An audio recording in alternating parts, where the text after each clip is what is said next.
Welcome to NDTR Spotlight, the corner of the internet where DTRs shine. I'm your host, Marie Lorraine, and today we are spotlighting Bryan Pepito. He was nominated by the Asian Americans and Pacific Islanders Members Interest Group of the Academy of Nutrition and Dietetics, long title, via Instagram, and I reached out to him on LinkedIn and Instagram. I wanted to have him on the spotlight. He connected with me on LinkedIn and agreed to come on the podcast today. So he has his bachelor's from Oklahoma State University. He's currently getting his master's degree, and he has he's most confident in culinary nutrition, and he is completing a thesis right now for his graduate work. So this is an interview to watch if you are using the DTR credential as a stepping stone or as a way to enhance your resume, and Bryan's going to shine a little bit of light on his experience with it. So Bryan, thank you so much for being here. Yeah, thank you for having me. I'm really excited to do this. Yeah, me too. So DTR, how did you find out about it? Why did you decide to go the DTR route after your bachelor's program? So I actually didn't figure out DTR was a route you could go until the senior year of my bachelor's. And it just sounded like a really cool thing to have. Like, oh, once you have this certification, you get credentials or, letters after your name on like your resume and things. And to be honest, I wasn't very confident in my GPA for undergrad. Like I had a 3.2, and certain programs will be like, yeah, that's acceptable. But I feel like nutrition in general, we're all overachievers, especially if you're moving on to do something like a master's. So I also wanted to be an overachiever, and I thought, oh, a DTR is like the best way to go about doing that. So yeah, I did study for a couple months after I got out of my bachelor's program. But honestly, the DTR exam isn't as hard as I thought it would be. It's a lot of like, as long as you're on top of things in your undergrad, it's honestly a very much like a review kind of testing. So it just goes over a lot of things you learn in your undergrad. And then once I got that DTR certification, I personally at least feel like it opened up new avenues for me. I stayed in the workforce. I didn't immediately apply to grad school after getting out of getting my DTR. But having that DTR like gave me pay raises. I think it made people take me a little bit more seriously because I had those letters after my name in my resume. Or at least, if anything, it made people like double glance, like, oh, he has like a certification under his name. What's this guy's deal, So that's what I have to say so far. Yeah, wow, that's really cool. So you're the first person maybe the second person I've spoken to who said that the DTR exam wasn't too hard. It was kind of similar to a reviewing of the undergraduate degree. So what was your study strategy for that exam?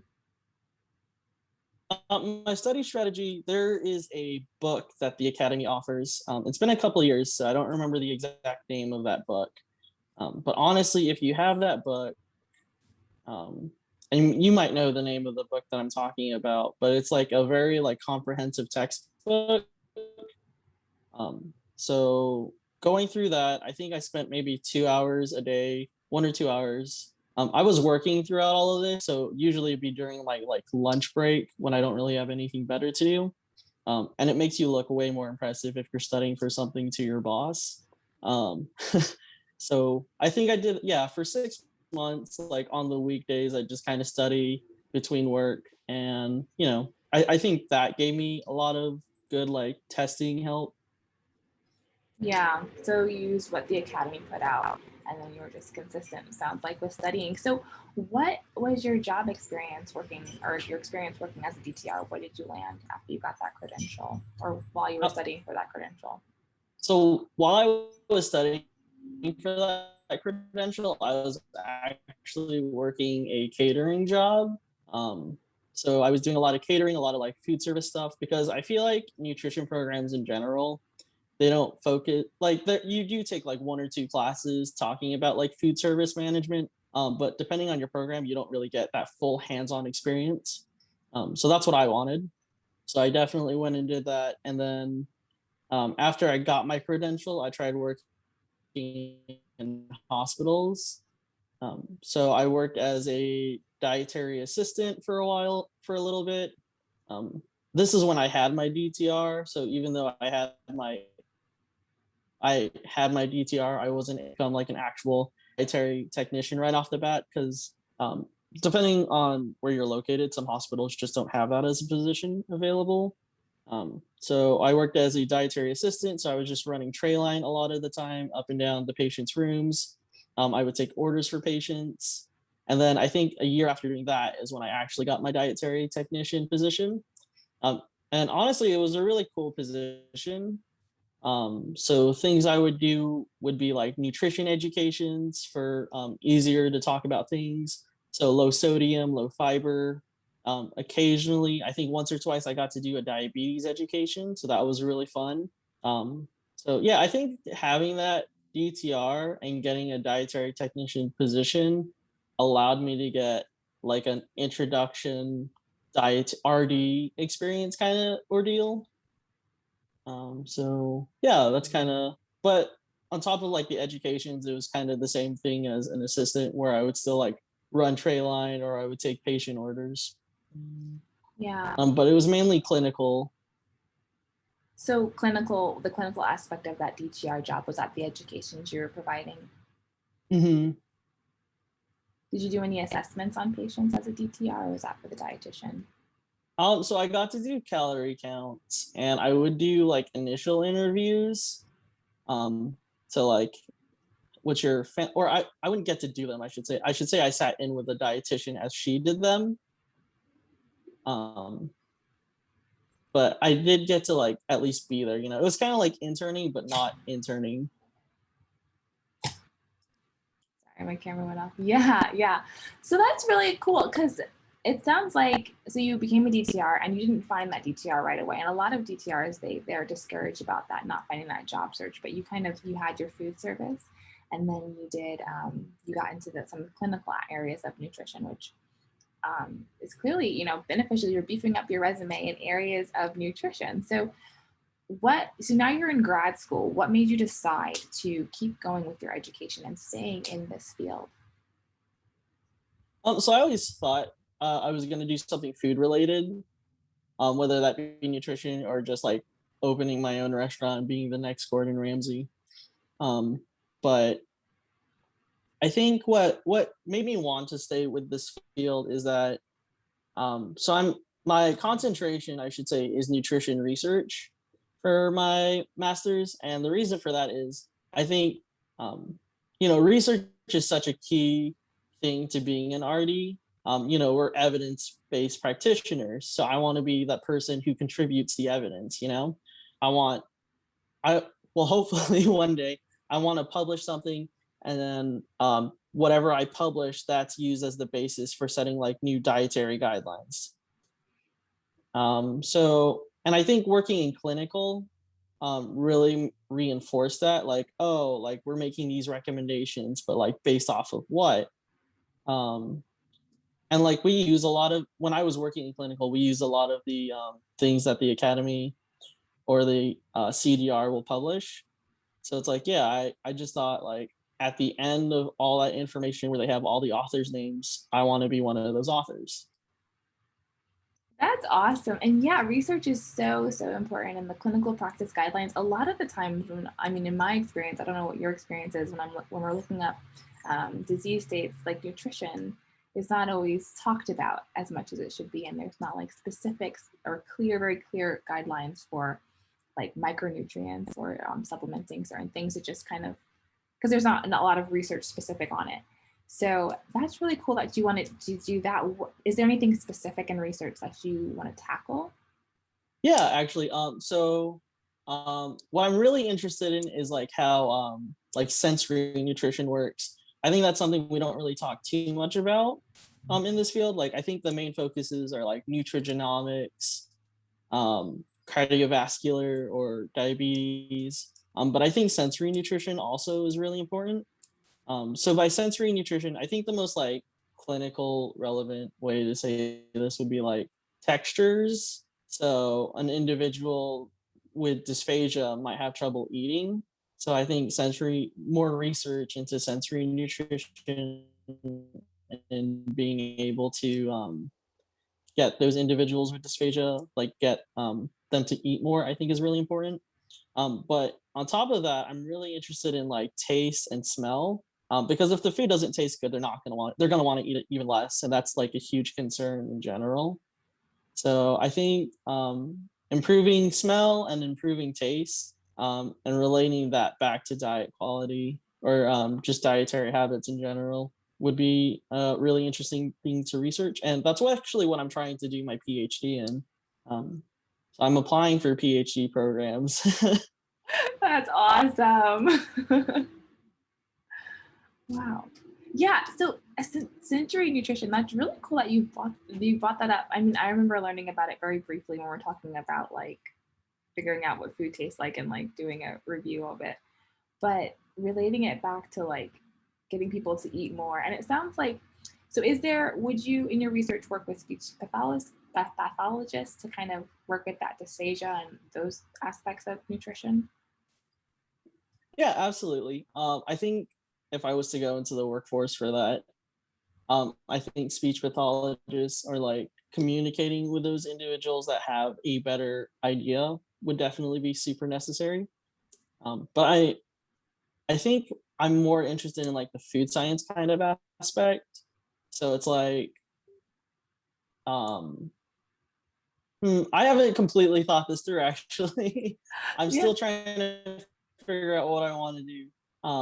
Like I have a general idea and I can voice that general idea, but then when you ask specific questions, that's like, oh, that's a great question I should figure out. Yeah, that's super. But it's cool because it sounds like you're trying to bridge this gap between food science and then nutrition. And I think that's so important and relevant because a lot of like fast food industries and processed foods, they've mastered this ability to make things taste really good and be really palatable, but the nutrition quality is lacking. So if you could come alongside and be like, hey, like let's talk about the nutrition too, it could really make a big impact in the world of nutrition in an area that really nutritionists are that I have seen are like focusing on. So I don't know. Do you have any thoughts on my little interpretation of what you were thinking of? I think I should probably copy your interpretation. So if someone asks, like I have that ready in the back of my mind. So thank you for that. Yeah, no, it sounds really cool. I'm so excited. So I want to ask though, what was the process of applying to graduate school with your DTR and how was that like for you? So I think they are right. It is a very competitive process.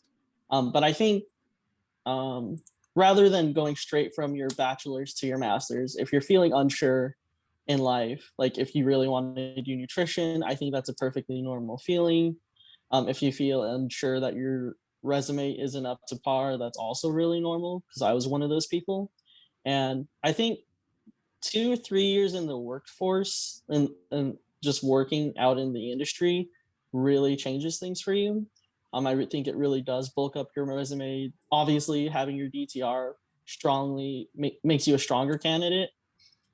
But I don't want to be like, oh yeah, if you do this, like you're automatically gonna get a thing. Because I will admit, um, the top three schools that I applied for through diecast, I did not get into. But the second round pick, um, and I think that's something that we don't really talk about is when you do second rounds, like there's just as big of a variety of schools. Like they might not be the schools you wanted, but I think it does make you think like, oh, I didn't get into my top three. Am I going to give up here, or am I going to find a school that's willing to work with me and work with my interests? And that's what I did. Oklahoma State. I am very happy to represent Orange, as you can see by my shirt. Um, it's a really fantastic school, and I genuinely think if I matched up with one of the top three, as nice as that would have been, I don't think I would have discovered as much about myself as I did here at Oklahoma State. Yeah, I like that you bring up the second round match. I too got matched in the second round, and it's something that's not talked about, but it is, a lot of variety as long as you're willing to move. it can be an experience in a school that you wouldn't have originally thought of. So in regards to the DTR, you said the 3 years of work experience was very beneficial for you. So in what ways do you feel it affected you positively, taking a break before you went back to school? Yeah, so positive effects. I was able to pay off some of my student debt from undergrad. Like that's a huge one. Um, I worked. I think I got a closer look at the work industry because the way clinical practitioners will treat you if you're like from school as like an intern versus how they treat you if you're getting paid is very different. Um, they won't hide as many things from you, I should say. I feel like, oh, when I did my internship in my undergrad, like they were hiding certain things, but when you work, they're like, this is an issue, and this is like a huge concern that you should be aware of because, like, depending on the patient, like you're responsible for their health. And I think having that responsibility and just being made more self-aware than you would have in like a safer closed environment really opens up your eyes, and I think that helps you develop as a person as well. Yeah, that So added a lot of responsibility. personal growth, I should say. Yeah, yeah, and that's invaluable for sure, for sure.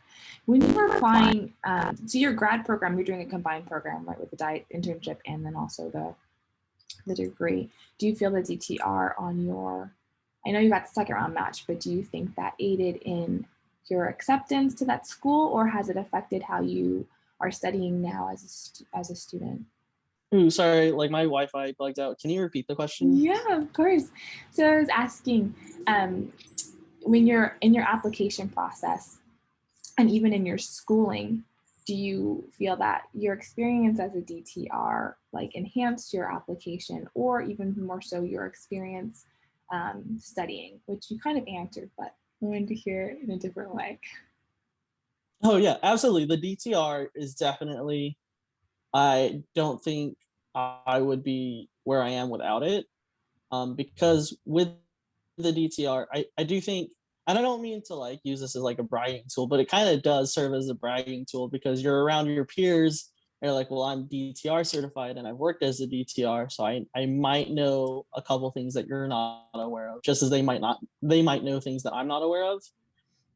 But I think you bring something different to you bring something different to the table, which I think is important because I think to grow in this field, we need to have different viewpoints.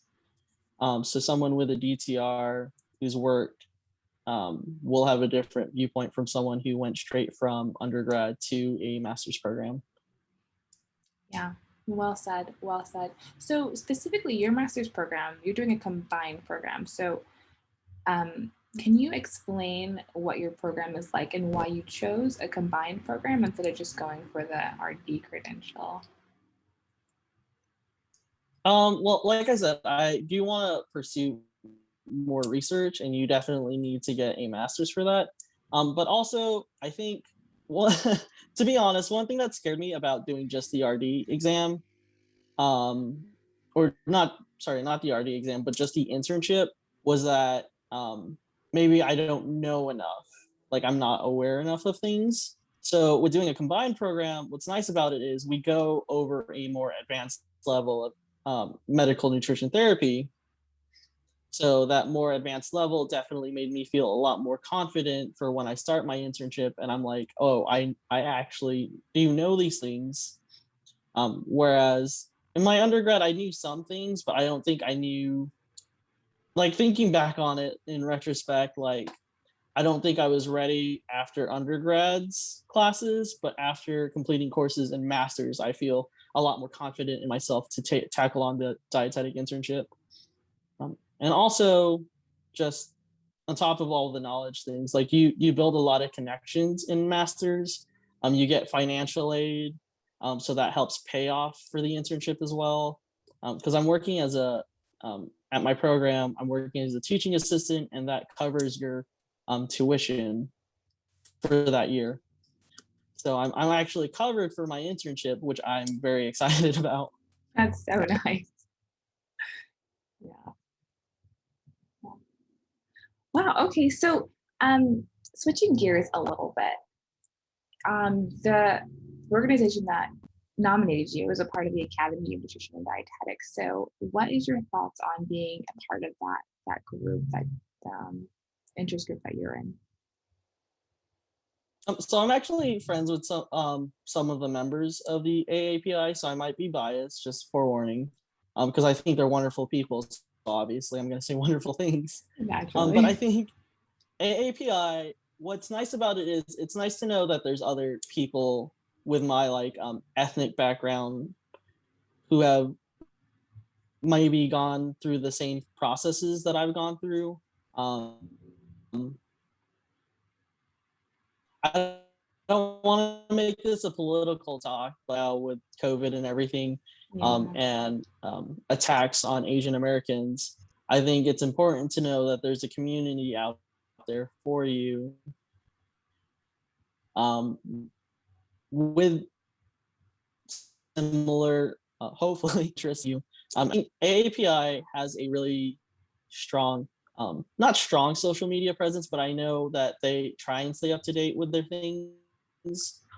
They try and stay relevant, and I think that's what's really wonderful about them. I think they post at least once a week, which is more than what I was expecting for other, um, not other like interest groups, but I mean just like other communities that I follow. Yeah, yeah, and I think this is a great segue. I know you didn't want to get political with the conversation of, um, I guess, diversity and whatnot, but I do want to ask, and I do want to hear your perspective. I like to ask everyone on the spotlight your perspective with diversity in this field, and you do have an interesting perspective. So if you're willing to share a little bit on your thoughts on diversity in the field of nutrition and dietetics. So when it comes to the workforce, I think, and I don't think it's wrong for me to say this, but it's predominantly dominated by Caucasian women. Mhm. And I think that's great, but I also think it's great that we are getting more diversity, because that provides different viewpoints. Um, in terms of higher education, I've noticed that a lot of like the nutrition, or I should say, a lot of the professors, they're not primarily nutrition. Their expertise actually comes from something like biology or biochemistry, things like that. And I think, um, despite it not being purely nutrition, I think that's wonderful as well because they bring their own different viewpoints on how we should perceive nutrients. Um, so I think we are becoming more diversified, and I think that's wonderful. Um, I'm trying not to say anything like too controversial.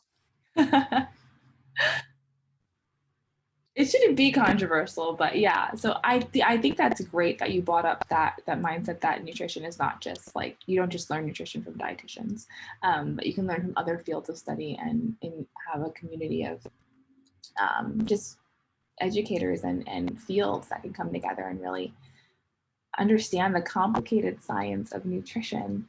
So yeah, and I mean, it is no secret for sure. There's a lot of Caucasian women in the field, so it's good to have diversity because there's food is so diverse. So just like the nutrition and the schooling, different fields, the same with people can add so much to it. So I think that was very well said um, in relation to diversity in the field for sure. Yeah, I definitely thought, because I think the current generation that I'm in, if I can say generation, or the cohort that I'm in, I like to think we're pretty diverse. We have people from outside of the country, from parts of Africa, Southeast Asia that are in the field. And I think what was a huge culture shock for me concerning diversity was we talk about how it's dominated by Caucasian women, but to me, we have plenty of women, plenty of men, plenty of different ethnicities. And then you go to one of the big conferences, and then you realize, like, oh, like I am just like like a big frog in a tiny well kind of situation, you know? Like, oh, it is predominantly Caucasian women, but I think a lot of the incoming perspective people in the field, it is a very diverse group now, and I think that's really wonderful to see. Like, you can observe that um, in the in these huge conferences. Yeah, I think that's spot on. It's so cool that you had that experience of a diverse class, and even my class. I'm currently in school, and we are pretty diverse too, and so there's just an awareness I think that's going on in the field, and I think it's so good because it's really going to just push this field forward in all the right ways. So yeah. Okay, so my next question, off the diversity horse for a little bit here. What in your experience as being a DTR, what has been the most annoying or frustrating thing about holding this credential? I think the most frustrating thing about it is that you do have to renew it yearly. I wasn't aware of that when I got it. So it's like, oh, the you had to pay to have it renewed each year. And if you don't pay, you have like a window, and if you don't pay within that window, it gets revoked, or you have to take the exam again. I'm not 100% sure how it works, because I'm very blessed to say that I have not had that opportunity. But yeah, it is kind of a pain to worry about, like, if you don't recertify. And I know that continuing education credits are a thing, um, which is something I also am hoping to not have to worry about, since I do plan on being a dietitian. So Mhm. I'll worry about the continuing education credits for that instead. But yeah, mainly the renewing it and then worrying about renewing it is very scary. Yeah, that's good. That has not been said yet, but I was surprised too. It's like $60 every year, or we can do like a 5-year cycle thing. So yeah, and I was like, oh, every year you got to do it. But they do remind you. They do a good job of reminding you. And do you? I think it's the same with the dietitian credential. Mhm. So it does get you prepared for that in that regard. But yeah, that's a good one. So that's really spot on. And what was I gonna say?